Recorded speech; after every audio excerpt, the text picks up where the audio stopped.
ऋषि मंडव्य और यमराज की कहानी। ऋषि मंडव्य एक सिद्ध तपस्वी थे जो जंगल में एक साधारण आश्रम में रहते थे। वे ध्यान, पूजा और सत्य की साधना में लीन रहते थे।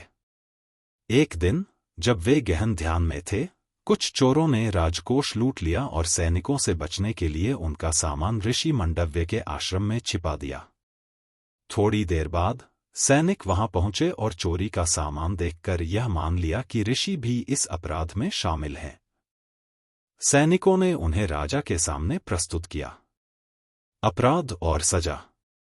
राजा ने बिना किसी जांच पड़ताल के ऋषि मंडव्य को अपराधी मानकर मृत्युदंड की सजा सुनाई। उन्हें एक बड़े कांटे, शूल पर चढ़ा दिया गया। लेकिन ऋषि मंडव्य अपनी योगिक शक्ति के कारण इस कठोर दंड के बावजूद जीवित रहे। उनकी तपस्या और आध्यात्मिक शक्ति ने उन्हें मृत्यु से बचा लिया। राजा की भूल और प्रायश्चित। कुछ समय बाद यह सच्चाई सामने आई कि ऋषि निर्दोष थे। राजा ने अपनी गलती स्वीकार की और ऋषि से माफी मांगी। ऋषि ने राजा को क्षमा कर दिया, लेकिन उनके मन में यह सवाल उठा कि उन्होंने ऐसा कठोर दंड क्यों भोगा। यमलोक में ऋषि मंडव्य का प्रश्न। ऋषि मंडव्य ने योगबल से यमलोक की यात्रा की और यमराज से पूछा कि उन्हें यह अन्यायपूर्ण दंड क्यों झेलना पड़ा। यमराज ने उत्तर दिया, यह तुम्हारे कर्मों का फल है। बचपन में तुमने एक तितली को कांटे से छेदा था, जिससे उसे पीड़ा हुई। यह उसी पाप का परिणाम है। ऋषि मंडव्य का क्रोध और यमराज को श्राप।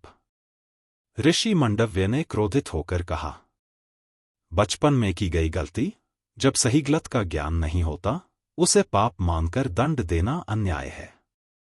तुमने अपने कार्य में अन्याय किया है।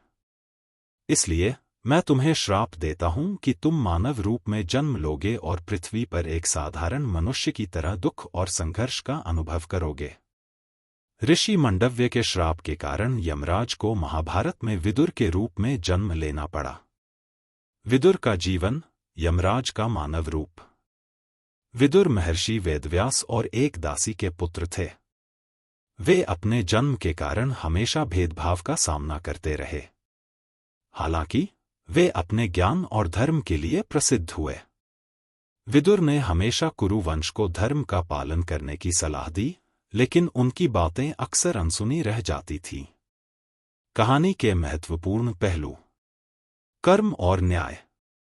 यह कहानी कर्म और न्याय के बीच के संबंधों पर गहरी चर्चा करती है। यह सवाल उठाती है कि क्या दंड निर्धारित करते समय भावनाओं और उम्र को ध्यान में रखा जाना चाहिए। दिव्य न्याय पर सवाल। यमराज, जो न्याय का प्रतीक हैं, भी गलत हो सकते हैं। यह कहानी सिखाती है कि ईश्वर या देवता भी न्याय के नियमों से परे नहीं है। क्षमा और सहनशीलता। ऋषि मंडव्य ने राजा को क्षमा कर दिया, जिससे क्षमा और सहनशीलता का महत्व स्पष्ट होता है। कर्म का महत्व। बचपन की एक छोटी गलती भी बड़े परिणाम दे सकती है। यह कहानी हमें यह याद दिलाती है कि हर कार्य को सावधानी और करुणा के साथ करना चाहिए। कहानी का आधुनिक महत्व। यह कथा न्याय, नैतिकता और जिम्मेदारी के महत्व को रेखांकित करती है। यह हमें सिखाती है कि किसी भी दंड या निर्णय में परिस्थिति और इरादे को समझना बेहद जरूरी है।